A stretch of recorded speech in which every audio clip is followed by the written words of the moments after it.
창세기와 출애굽기 그리고 민수기 등 모세오경은 떠남에 대한 핵심적인 주제가 담겨 있습니다.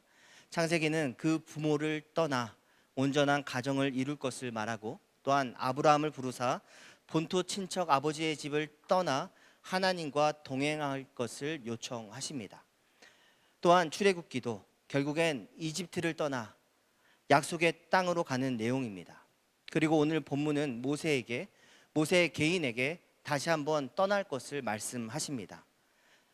오늘 본문 12절과 13절에 여호와께서 모세에게 이르시되 너는 이 아바림 산에 올라가서 내가 이스라엘 자손에게 준 땅을 바라보라. 본 후에는 내 형 아론이 돌아간 것 같이 너도 조상에게 돌아가라 말씀합니다. 하나님은 모세에게 떠날 길을 예비하시며 준비하십니다. 그 육체를 떠나 하나님 품으로 돌아올 것을 예비하십니다. 지난주에 제가 소개받았던 책 중에 늙어감을 사랑하게 된 사람들이 있습니다. 그 책 내용에 보니까 이야기청 프로젝트가 있습니다. 이야기청 프로젝트가 무엇이냐면 무엇보다 우선시되는 내용은 이것입니다. 청년들이 어른 노인들의 이야기를 들어주는 것입니다. 그래서 제목이 말을 하다의 이야기와 한자로 들을 청해서 이야기청 프로젝트입니다. 내용에는 청년들이 어르신들의 이야기를 듣다가 현실의 어려움을 극복한 내용이 있습니다. 어르신들이 의외로 과거 이야기를 많이 하실 줄 알았는데 청년들 입장에서 오히려 어르신들이 미래에 내가 만약 앞으로 5년을 더 살 수 있고 3년을 더 살 수 있을 것 같은데 이것도 해보고 싶고 저것도 해보고 싶다라는 미래지향적인 이야기를 더 하게 되었다라고 책은 소개합니다. 이야기청 프로젝트에서 봉사를 하던 청년 한 명은 오히려 어르신들의 그런 이야기를 청종하다가 지금 자신의 비관주의적인 어떤 생각과 현실을 버리고 비전을 가지고 미래를 바라보고 도전하게 되었다라는, 그래서 이야기청 프로젝트에 참여하게 되어서 좋다라는 이야기를 보게 되었습니다. 민수기는 끊임없이 거의 매 장마다 여호와께서 말씀하시고 모세가 듣고 그대로 준행하였다라는 반복적인 청종과 순종의 스토리가 소개되고 있습니다. 그런데 민수기 20장에서 그 순종과 청종하심의 연결고리가 깨집니다. 모세가 청종하지 못합니다. 그리고 모세가 성을 냅니다. 모세가 자신의 의지대로 행동합니다. 민수기 20장 10절과 11절에 보니까 모세와 아론이 회중을 그 반석 앞에 모으고 모세가 그들에게 이르되 반역한 너희여 들으라. 우리가 너희를 위하여 이 반석에서 물을 내랴 하고 모세가 그의 손을 들어 그의 지팡이로 반석을 2번 치니 물이 많이 솟아나오므로 회중과 그들의 짐승이 마셨다라고 말씀합니다. 그런데 하나님은 이 일을 모세가 하나님 자신의 목소리를 청종하지 않았으므로, 그래서 하나님의 거룩하심을 드러내지 아니하였다 하여 심판하십니다. 하나님은 이 사건을 모세의 행동을 통해 그의 격한 목소리와 그의 과격한 행동을 주목하십니다. 그래서 20장 12절에 이렇게 말합니다. 여호와께서 모세와 아론에게 이르시되 너희가 나를 믿지 아니하고 이스라엘 자손의 목전에서 내 거룩함을 나타내지 아니한 고로 너희는 이 회중을 내가 그들에게 준 땅으로 인도하여 드리지 못한다라는 심판을 받게 됩니다. 그런데 이 일 후에 오늘 본문을 통해서 모세는 3가지 순종을 합니다. 모세의 이야기청 프로젝트는 3가지입니다. 첫 번째는 그 땅에 들어가지 못하리라는 말씀을, 그 이야기를 청종하고 순종합니다.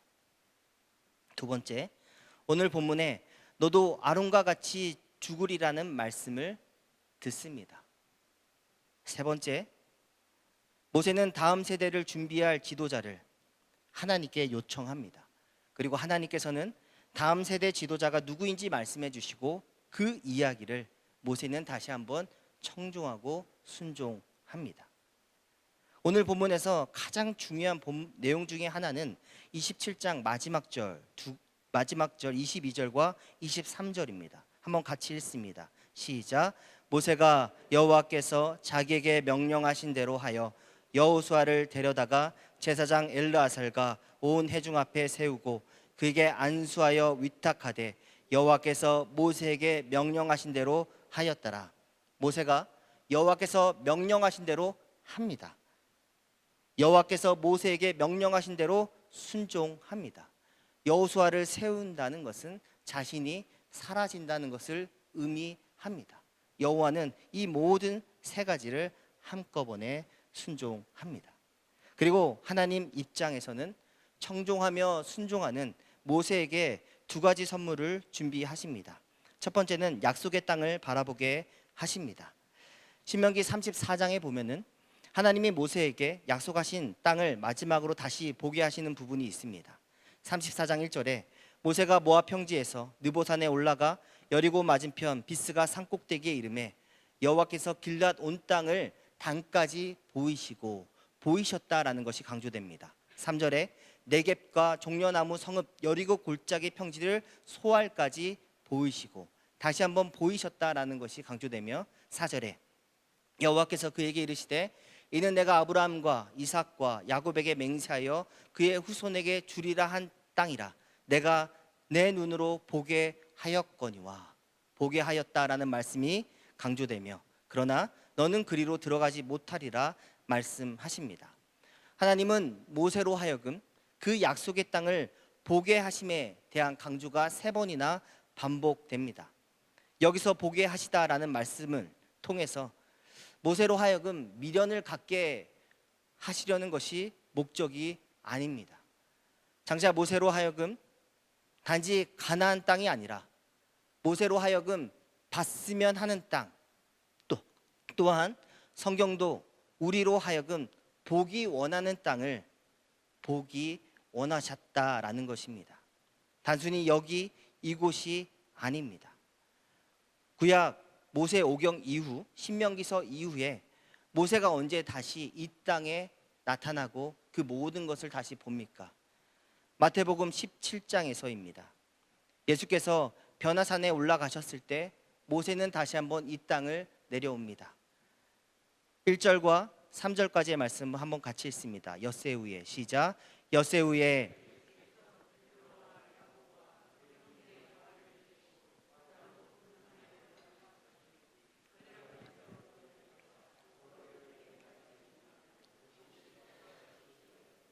그때 모세와 엘리야가 예수와 더불어 말하는 것이 그들에게 보이거늘 결론은 하나님이 모세로 하여금 그 다음으로 준비하며 보게 하신 곳은 단순히 이 땅의 그 약속의 땅이 아닙니다. 하나님이 그 다음을 준비하며 모세로 하여금 믿음의 눈으로 보기 원했던 것은 하나님의 나라입니다. 하나님의 나라 그 자체이신 예수님을 만나기 위해 이 땅에 모세가 다시 한번 내려옵니다. 이것이 모세에게 주신 첫 번째 선물입니다. 만약에 모세가 나는 죽을 수 없습니다 반항하고 저항하였다면 실질적으로 말씀드리면 모세 그는 믿음이 없는 사람입니다. 믿음의 눈으로 정말로 실제하는 약속의 땅 하나님의 나라를 사모하는 사람이 아닙니다.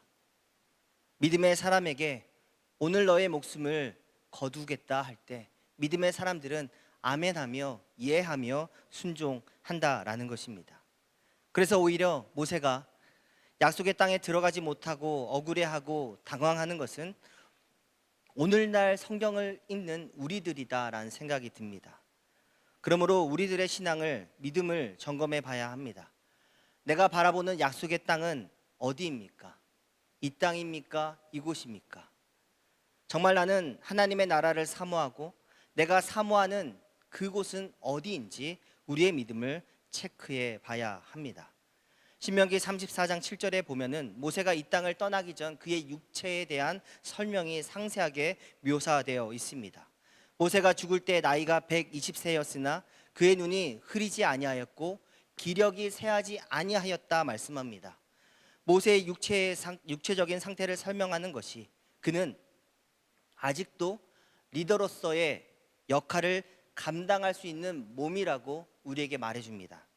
그러나 그는 그 모든 것을 내려놓고 성경이 말하는 것은 5절 말씀에 여호와의 종 모세가 여호와의 말씀대로 모압 땅에서 죽습니다. 죽음 순종합니다. 디데이라고 합니다. 핸드폰에 뭐 생일을 앞두고 혹은 우리가 산행을 갈 건데 산행 디데이 12일 남았다 이런 표시들을 핸드폰에 합니다. 제가 아는 어느 권사님께서 본인이 80세에 죽을 것을 숫자 값으로 책정해 두시고 핸드폰 화면에 디데이를 써놨습니다. 한 번은 물어봤습니다. 이 디데이가 뭡니까? 제가 이제 169개월밖에 안 남았어요. 이게 무슨 뜻이에요? 이제 주님 나라 갈 나이가 얼마 남지 않았습니다. 이렇게 이야기하셨습니다. 만약 제가 80세에 주님 품으로 간다면 저의 디데이는 456개월 12일이 남은 겁니다.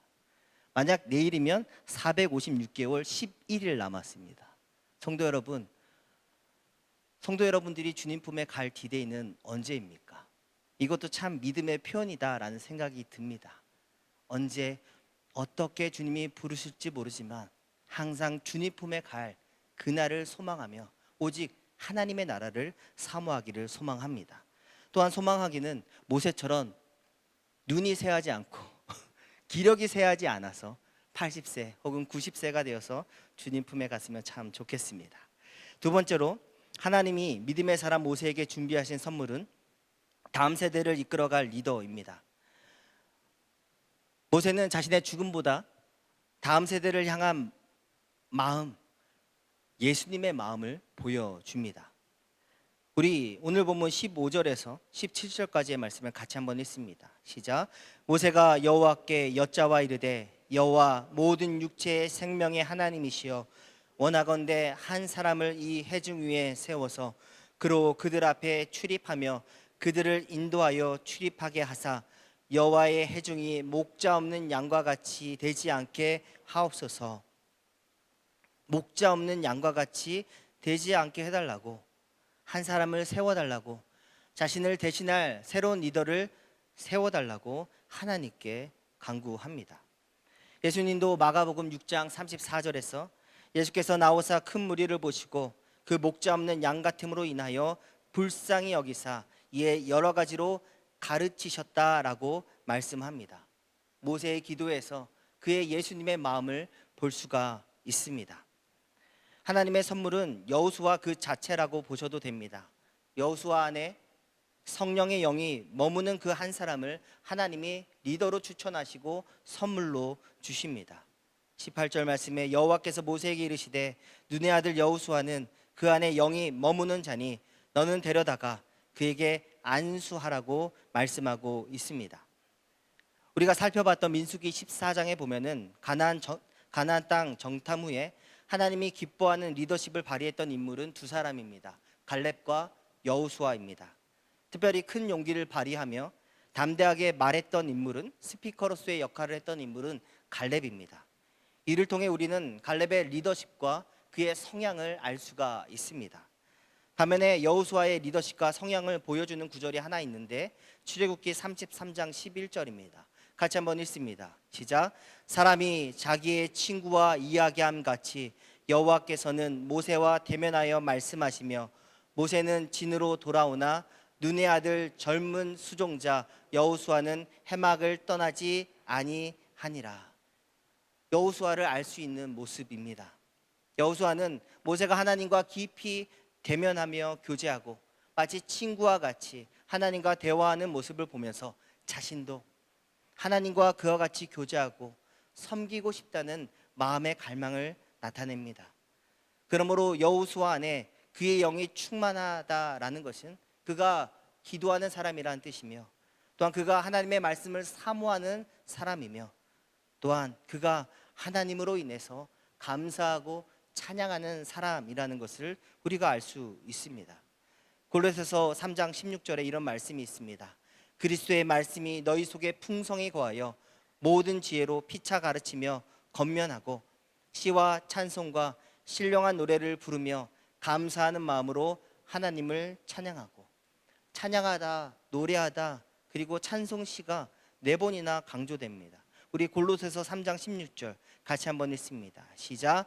그리스도의 말씀이 너희 속에 풍성히 거하여 모든 지혜로 피차 가르치며 권면하고 시와 찬송과 신령한 노래를 부르며 감사하는 마음으로 하나님을 찬송하고. 골로새서 3장 16절의 표현대로라면 주님의 영으로 충만한 사람은 그리스도의 말씀으로 충만한 사람입니다. 또한 반복해서 나오는 표현 시와 찬송과 신령한 노래를 감사함으로 다시 한번 뭐 한다고 합니까? 찬송한다고 말씀합니다. 주님의 영으로 충만한 여호수아를 생각했을 때 오늘 말씀을 준비하면서 제 마음속에 떠오르는 한 사람이 있었습니다.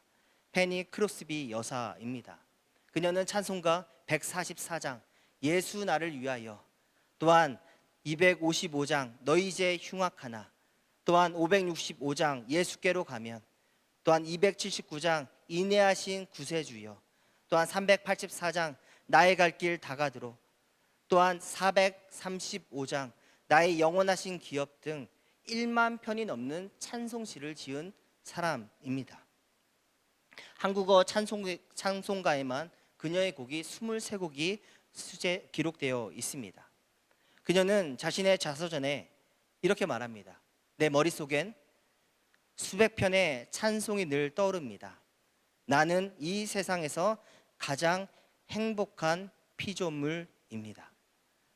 페니 크로스비는 19세기 미국 교회가 부흥할 때 전도자 무디와 그리고 찬양 사역자 생키가 복음을 전할 때마다 그녀의 찬송시를 가지고 복음을 전하고 강력하게 찬송을 했던 이입니다. 또한 많은 선교사들이 전 세계로 파송될 때 그녀의 찬송시가 큰 역할을 했고 자신도 선교사로 헌신을 했습니다. 페니 크루소비에 대해서 아신 분은 알겠지만은 그녀는 생후 6주 만에 시력을 잃게 됩니다. 일평생을 앞을 보지 못하고 살아야 했습니다. 그러나 그녀 안에 그리스도의 영, 하나님의 말씀이 충만하게 머물러 있었습니다. 어머니와 할머니와 함께 살게 됩니다.